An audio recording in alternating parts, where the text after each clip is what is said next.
Hello, everyone, and welcome back once again. Today we are going to be talking about the Constitutional Convention. We took a look at the failed Articles of Confederation last time, and today we're going to be taking a look at how they revised or attempted to revise those, but ultimately scrapped them and came up with the whole new system of government under the Constitution.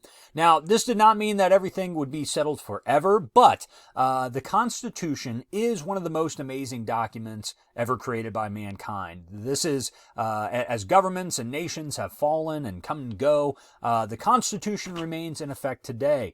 There have been changes to the Constitution. There have been additions. There has even been parts of it removed, and we'll talk about all those. But the fact is that the document that is being created here with a lot of compromise, and that is a skill I think our current politicians have lost, is compromise. Knowing that people have different values and that ultimately sometimes you have to give a little to get a little. So we are going to take a look at the Constitution, what was decided, how it was enacted, and ultimately how it led to our society and somewhat functioning government today. So go ahead and get your notes ready. Let's go ahead and turn to those and we'll get rolling here. So again, 1787, reminder, up to this point for the last 10 years, our nation has been under the Articles of Confederation. It was not working. There was no executive. There was no power to have a military, because of the lack of taxation. And it was frankly just chaotic. So they agreed in 1786 at the Annapolis Convention to get together the following year in Philadelphia. And this is that convention. So there were a couple general agreements as they got started. First of all, the basics of where power actually comes from. All the men in the room agreed that it didn't come from them. That ultimately power comes from the consent of the governed, of the people themselves. We are the ones in charge, and we are the ones that elect representatives, but ultimately the people are the ones that hold the power, and they must have a say in government.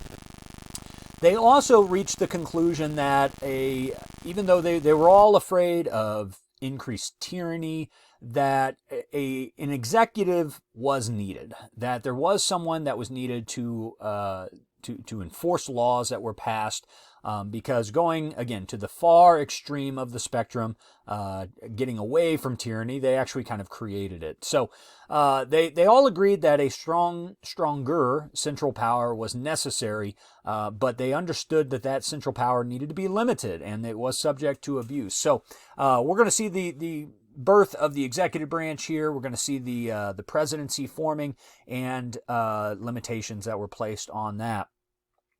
Now, there are a couple plans proposed as to how this new government should represent the people, and one of the first was written by James Madison, who would be future president of the United States, fourth president, and he was from Virginia, which was the largest state at the time. Remember, at this point, Virginia and West Virginia had not separated. That would not happen until the Civil War. So it was a very large state in terms of land population, but also people. This was the most populated state in the Union.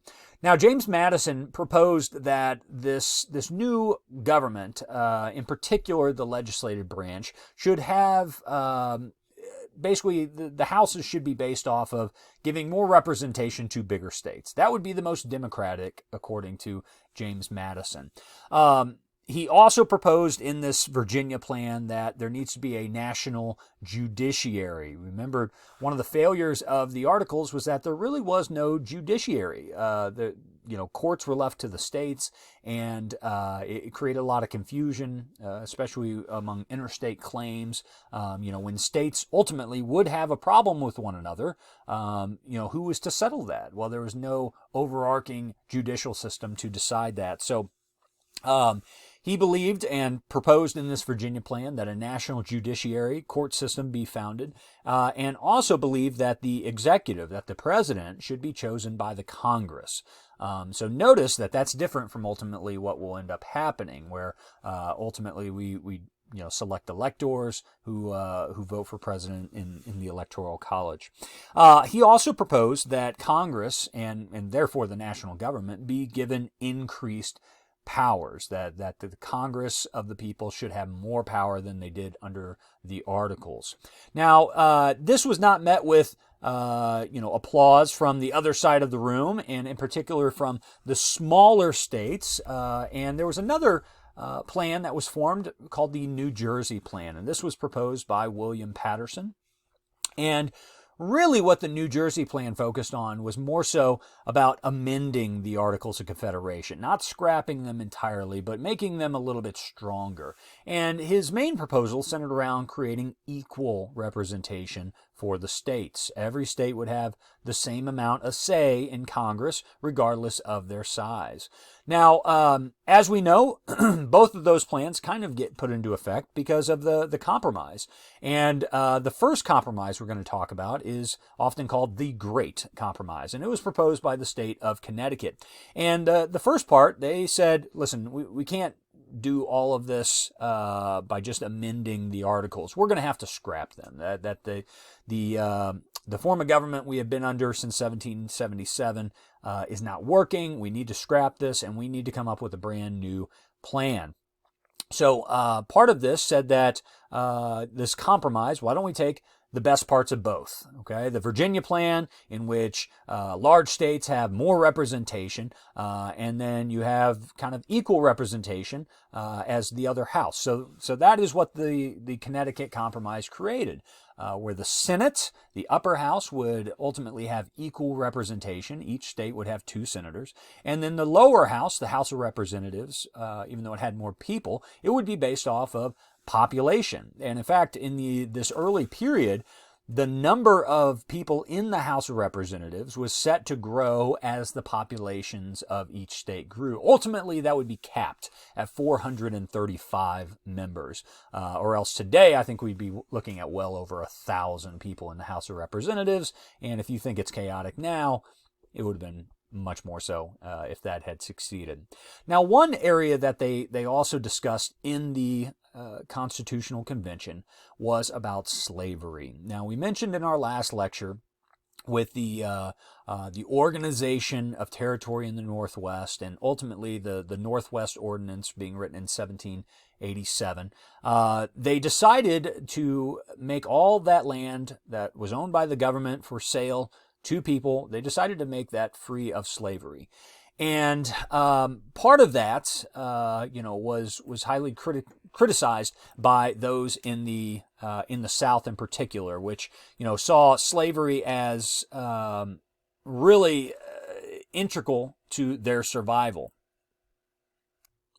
Now, ultimately, they decided they had to come to an agreement on how those slaves should count towards population. Again, this Connecticut Compromise said that the House of Representatives would be based off population. So the southern states are saying, well, great, we have 4 million slaves in the southern, well, eventually they'll have about that much, but probably at this time about 1 million slaves. That's going to mean a lot more representation in the House. So the southerners are actually arguing that slaves should be counted as population, whereas in everything else that's legal, they're saying they should not be counted. They have no rights, that they're not even people, they're property. But now they want them counted as people. It's funny how that works. A lot of hypocrisy when you start going down this rabbit hole of people not being human. Anyways, Northerners were not going to let them get away with that. And they said, listen, they should not be counted. You don't represent, you have not given them any rights at all. And to now declare them as people instead of property just when it benefits you is not right. So ultimately, they reached an agreement. And this had actually been discussed under the Articles as well. But ultimately, they revive it here. And one of the first major compromises from the North and the South. But I want to, before we get into the details, I want to just highlight the fact that there is already such a growing divide between the North and the South. I mean, here we are, we haven't even established the government yet, but I want you to understand how much division there is. You have 2 complete opposite systems that have developed in the North and the South, with the North being wage labor and the South being slave labor. These systems cannot function together forever. There would eventually have to be a unification. And, Lincoln said it best, a house divided amongst itself cannot stand. And so Ultimately, this argument would be delayed for a future generation. And again, I'm critical of the founders in the fact that we had the opportunity to do more about slavery at this time, and they refused to. The flip side of that coin is if they had not reached compromises and had said, you either get rid of slavery or we're not doing anything, well, there would have been no Constitution. So I don't have the answer, but ultimately, slavery is by far the greatest evil in American history, and I think I hope we would all agree with that at this point. It destined us for a bloody conflict in which we were literally killing ourselves over this idea. More could have been done at this period and should have been done. But ultimately, that's for us to kind of judge. And as historians, we really need to look at what was actually done instead of necessarily the judging per se. So ultimately, the compromise they came up with was called the 3/5 Compromise. And that was that 5 slaves, for every 5 slaves, they would be counted as 3 people in terms of population.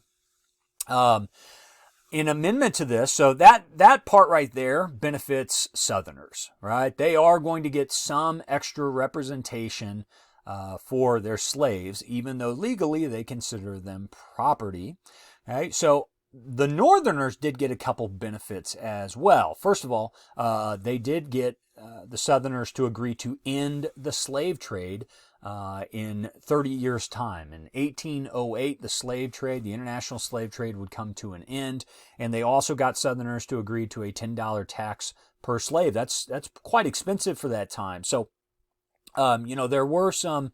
I should mention, Southerners were not dummies. They understood that 1808 was going to come soon enough, and frankly, by that time, they would not necessarily even be dependent on the slave trade because, frankly, in their mind, they had imported enough to frankly, and this is a very coarse way to talk about human beings, but in their mind, they could breed more slaves. They wouldn't necessarily need to import them anymore.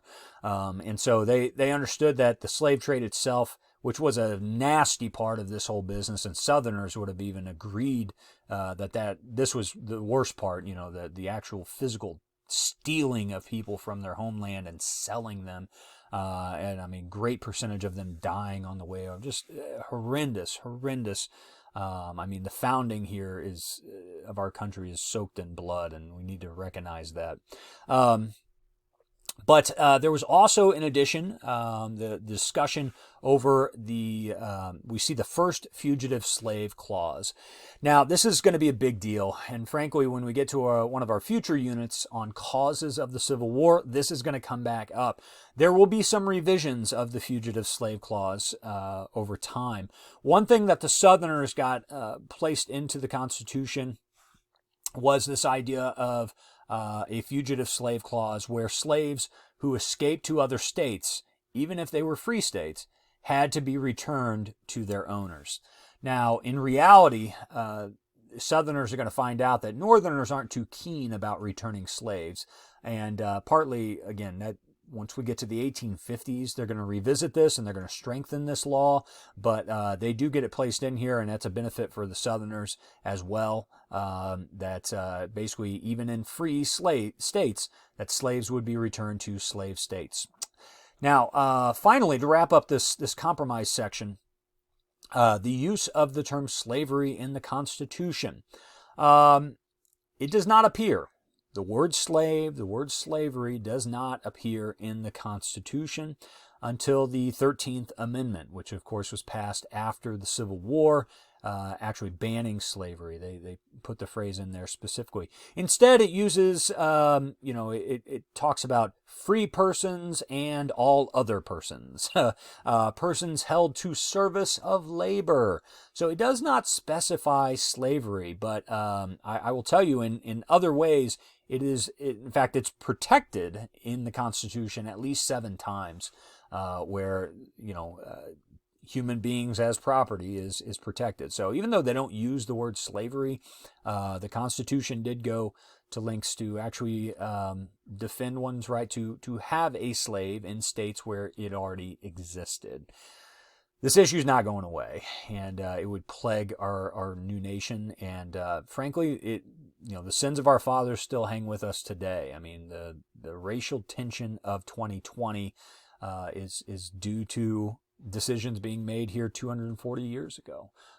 So it's a sad thing to look at, but again, we have to understand where to go in the future. We have to look at where we've come from, and we've made tremendous gains, but still, there's a lot of animosity, and rightfully so.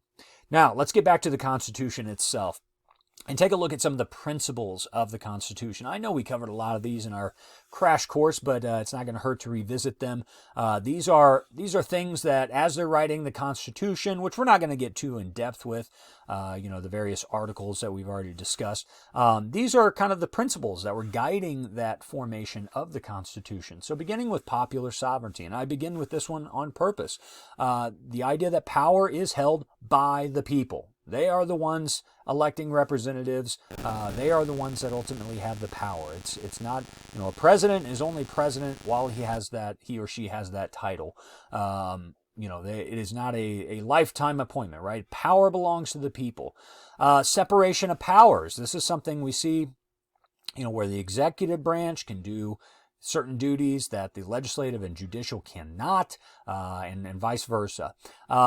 The national government would be divided up in these three branches, and the executive would enforce the laws, the legislative would write the laws and make the laws, and the judicial would interpret those laws, not only to decide whether they were legal according to the Constitution, but applying actual cases involving people as to whether laws were actually broken. So they're interpreting the laws. The next principle, the checks and balances. One very unique thing about our system is that it's designed to limit the power of each of those branches. And the way they do so is that each branch basically holds some power over the others. Not only in terms of what they can and can't do, but there are checks on the others to basically deny them an inexorbitant amount of power.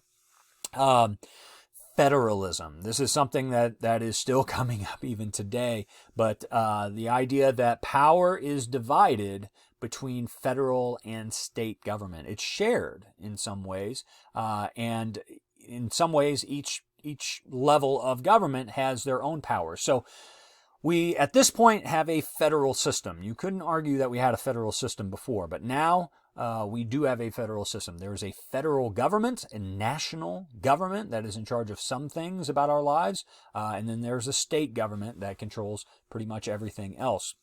A couple other terms you need to know. Delegated powers. These are delegated specifically, mentioned, and given to the national government, to that federal government. They are delegated. They are written down. These are powers specifically given. The power to declare war is a delegated power. The state of Kansas cannot declare war against the nation of Canada, right? The federal government has to declare war. That is that in particular, the Congress has to declare war. That is a delegated power. Reserved powers. These are specifically given to states or to people, but if it is not listed, basically it is reserved for the states. And things like education and policing, those are things that each state makes decisions on themselves, how much they want to dedicate to those services. We also have prohibited powers, and those are powers specifically denied to the federal government, saying that they cannot do certain things. Concurrent powers. This term refers to powers that are shared by federal and state government. For instance, the power to tax, are concurrent powers. Both the federal government can tax you, and they do so. They love to do so. Income tax, for instance, but also state and local taxes are applicable as well. So concurrent powers shared by both state and national governments. And then finally, one of the final principles of the Constitution, one of the last things in there, Article 6, Paragraph 2, I'll read you the direct quote, that the Constitution is, quote, the supreme law of the land. Everything comes down to the Constitution and what it says, and frankly, what it doesn't say. That states, when it comes to question as to, who's in the right, or, ultimately which, where should we turn to? Who has ultimate say? Federal government supersedes state government every time. All right, so this will become an issue later on as we start to see Southerners get more worried about a federal ban on slavery, which, by the way, was never really proposed in any serious effort, even by Lincoln himself. Excuse me. Whew. Try not to sneeze on camera too much, but it happens. And ultimately, they were concerned about that taking place. It never happened, but if a federal law had been passed to ban slavery, they would have had to follow it. And of course, the 13th Amendment would do so, and the states would have to follow that, and enforcement by the federal government would have to take place at some point. So supremacy lie within the Constitution itself. It also denotes that, this idea of democracy, democracy is a good thing. It go back to that very first principle, the popular sovereignty. But they did recognize that excess democracy could lead to problems. When you have a simple majority making decisions, they can become tyrants themselves. And what I mean by that is the tyranny of the majority can happen. And frankly, I think you could argue in future decades what is to come, the whole Jim Crow era, where you have white politicians in power represented by a white majority passing laws that are tyrannical towards a minority population. They were aware that could happen, and so there were checks on, frankly, what we consider excess democracy. And we've talked about one of those in class. The Electoral College is kind of a check on that. But also, the idea, at least at this point, that even the Senate was not directly elected. The Senate was selected by state governments, the state legislatures. That would ultimately change, I can't remember, I think it's the 17th Amendment that changes to the direct election of senators. But understand that they were weary about too much democracy being a bad thing. So now that we've written it out, we have to ratify it. And this ratification process, I'm going to introduce the ratification process, but we're going to spend our next lecture talking about the major arguments for and against ratification, and I'll get into that Federalist point after that. But basically, by September 28th, 1787, the Constitution had been written, and it was time to send it out to the states. All the compromises had been written down, the final drafts had been written, and it is sent out to all the states. They needed 9 out of the 13 to ratify.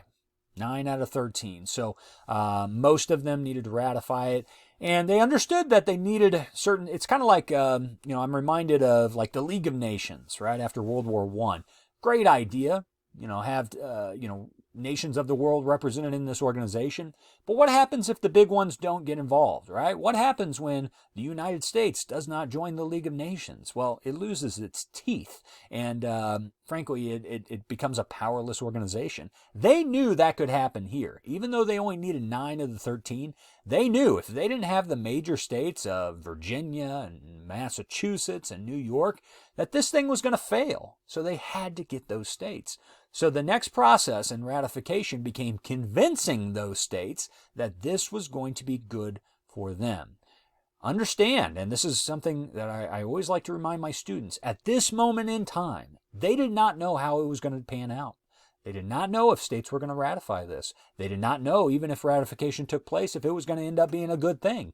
In the moment, just like today, 2020, it's constant chaos. We don't know what's the best decision for our country moving forward. We don't know how it's going to pan out. 20 years from now, they're going to recognize, here's what they did wrong, here's what they did well. Same thing here. In the moment, they don't know what's going to happen. And there's going to be some founding fathers that are arguing for this Constitution and some arguing against, because there were a lot of concerns. So that is where we'll leave off, and we'll pick up next time and talk about the major arguments for this Constitution and against this Constitution, and we'll see if ratification takes place. Spoiler alert, of course it does. All right, thanks a lot for tuning in. Email me if you have any questions. Thanks.